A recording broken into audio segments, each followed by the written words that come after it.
अरे ओ मैडम, आपकी हिम्मत कैसे हुई मुझे काम वाली बाई और नौकरानी महरी जैसे नामों से पुकारने की। बुलाना हो तो मुझे प्यार से मेरे नाम से पुकारो या मेड सर्वेंट अथवा मेड ही कहें। कान खोलकर सुन लो बीबी जी, मैं नौकरानी नहीं हूँ। मैं जिस घर में भी जाती हूँ रानी बनकर रहती हूँ। नौकरानी तो मुझे कोई कह ही नहीं सकता। नौकरी की तो मैं अपनी जूती की नोक पर रखती हूँ। जब मन चाहे ऐसी 2 टकिया नौकरी को ठोकर मारकर चल देती हूँ। गरज तो आपको है मेरी, मुझे नौकरी के लाले नहीं पड़े हैं। 72 नौकरियां मेरी राह में बिछी हैं। एक घर छोड़ू तो 10 घर मुझे हाथों हाथ झेल लेंगे। रखना हो तो रखो, नहीं तो मैं तो चली। एक बात अच्छी तरह समझ लो बीबी जी, काम तो मैं अपनी शर्तों पर करती हूँ। अगर आपको मुझे काम पर रखना है तो टाइम की पाबंदी का कोई नाटक नहीं चलेगा। मैं आपकी या आपके साहब की तरह ऑफिस में काम नहीं करती हूँ जहाँ समय पर पहुँचना जरूरी होता है। मैं तो आराम से अपने घर के काम निपटा कर सज धज कर काम पर पहुँचती हूँ। इसलिए टाइम को लेकर मुझसे झिक झिक करने का नहीं, समझिए आप। एक और जरूरी बात, मेरे पास आप मोबाइल में अपने मोबाइल से किसी से भी कितनी भी देर कभी भी कैसी भी मैं बातें करूं, आपको कोई भी एतराज करने का हक नहीं कि काम पड़ा है और ना जाने इतनी देर किससे बतिया रही है। यह भी जान लो मुझसे, जब भी मैं जितनी भी बार चाय की तलब लगे मुझे कड़क मीठी स्पेशल चाय चाहिए, उसके बगैर तो मेरा हाथ पैर ही नहीं चलते। चाय के लिए आप मुझे रोकेंगी टोकेंगी नहीं। और हाँ मेम साहब, यह तो मैं बताना भूल ही गई कि दोपहर को मुझे टीवी पर अपने पसंदीदा सीरियल भी देखने होते हैं। यदि मैं फुल स्पीड पर पंखा चलाकर सीरियल या मूवी देखूं तो यह भी आपकी आंखों में खटकना नहीं चाहिए। यह भी तो सोचिए, टीवी पर आने वाली विज्ञापनों ने भी मेरी जनरल नॉलेज में कितनी वृद्धि की है। मैंने उन्हीं से तो जाना है कि किस बर्तन साफ करने वाले पाउडर में 100 नींबुओं की शक्ति होती है और किस पाउडर में हाथों की धुलाई का दम है। ये सारे विज्ञापन जैसे मेड सर्वेंट के लिए ही तो बने हैं, ताकि हम मेहनत कम करनी पड़े और हाथ मुलायम बने रहे। मैं कहूँ उसके पहले ही आपको ये सब चीज़ें बाजार से लाकर रखनी होगी मैडम जी। पहले ही बता देना, आपके सास ससुर तो आपके साथ आकर नहीं रहते हैं। मैं ऐसे घरों में काम नहीं करती जहाँ बूढ़े सास ससुर भी साथ रहते हों। जितनी देर काम करो उतनी देर खुसट बुढ़िया डंडा लिए सर पर ही सवार रहती हैं। यह कहकर यह क्यों नहीं किया वह क्यों नहीं किया। असल बात तो रहा यह है कि बहू पर तो उनकी चलती नहीं, इसलिए सारी कसर वह हम जैसे लोगों पर निकालती हैं। और हाँ बीबी जी, अगर आपके घर में छोटे बच्चे हैं और मैं कभी कभी प्यार से उन्हें एक आध चपत लगा दूं तो सीधे थाने में रिपोर्ट करने मत चली जाना, समझिए आप। मैं खुद भी तो बाल बच्चेदार हूँ ना। वे परेशान करते हैं तो मैं उन्हें भी तो कूट पीट देती हूँ। आपके बच्चों को भी मैं अपने बच्चों की तरह ही अगर 2 थप्पड़ लगा भी दूंगी, एक आध बार जरा सा हाथ उठा भी दिया तो उसके लिए हाय तौबा मचाने की क्या जरूरत है। घर में सीसीटीवी कैमरे लगे होने की धमकी वो देना ही मत। सीसीटीवी कैमरे की आंखों में और आपकी आंखों में धूल झोंकना हमें खूब आता है। एक बात और जान लो मेम साहब, मेरे अपने भी कुछ रूल्स एंड रेगुलेशंस हैं। मेरे असूल हैं कि नौकरी ज्वाइन करने से पहले ही मैं इस मुद्दे पर डिस्कस कर लेना ठीक समझती हूँ कि महीने में 4 छुट्टियाँ, हफ्ते में 1 छुट्टी तो मुझे चाहिए ही चाहिए। आपके और साहब की भी नौकरी में 5 डेज वीक का प्रावधान है ना, तो फिर मैं तो 6 डेज वीक पर काम करने के लिए तैयार हूँ। सिर्फ इतनी छुट्टियाँ मेरे लिए काफ़ी नहीं होंगी, गाहें बगाहें 30 त्योहार की छुट्टियाँ भी तो मुझे मिलेंगी ही नहीं। इसके अलावा कभी मैं खुद बीमार पड़ी हूँ तो भी अपने पति बच्चों को बीमार बताकर छुट्टी करूँगी। कभी रिश्तेदारी में शादी है तो कभी मौत का बहाना बनाकर छुट्टी करूँगी। इसके अलावा जब आपके घर में मेहमान आने वाले हों तब तो मेरी छुट्टी करना बनता ही है।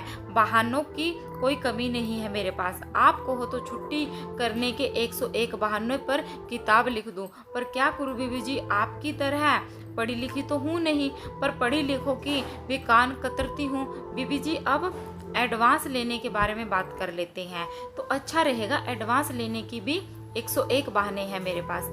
गरज तो आपको है मेरी, थोड़ी ना नुक्कर के बाद एडवांस तो आपको देना ही पड़ेगा, क्योंकि कोई दूसरा चारा ही नहीं है आपके पास, क्योंकि 5,000 का एडवांस तो ऊँट के मुंह में जीरा है। मेरे लिए इस एडवांस की रकम में हर महीने वेतन में से सिर्फ 200 ही कटवा कर चुकाऊंगी। किसी दिन सिर घूम गया तो आपको छोड़कर एडवांस लेकर रुफू चक्कर भी हो जाऊंगी। हाथ की सच्ची हूँ, यह तो मैं डंके की चोट पर कहती हूँ। जहाँ भी मैंने काम किया है उनसे पूछ कर देख लो, आज तक उनकी एक सुई भी गायब नहीं हुई। सुई में क्यों गायब करूँगी? हाथ की सच्ची हूँ ना, सुई तो नहीं पर बाकी चीज़ें तो इतनी सफाई से गायब होती हैं कि कोई मुझ पर तो शंका कर ही नहीं सकता, क्योंकि मैं खुद तो कुछ नहीं करती हूँ पर दूसरों को खबर तो कर सकती हूँ ना। घर के सारे लोगों की दिनचर्या मुझसे ज़्यादा किसी को मालूम हो ही नहीं सकती। घर में कौन कब आता है, कौन कब जाता है, अलमारी की चाबी कहाँ रहती है, कीमती चीज़ें कहाँ रखी रहती हैं, कब छुट्टियां मनाना, शहर से बाहर जाने का प्रोग्राम है, इस सब की मुझे खबर रहती है। मैं कुछ नहीं करती। मुझसे भेद लेकर हाथ की सफाई तो कोई और ही दिखाता है। मुझे रंगे हाथों पकड़ना आपके बस की बात नहीं है मैडम जी।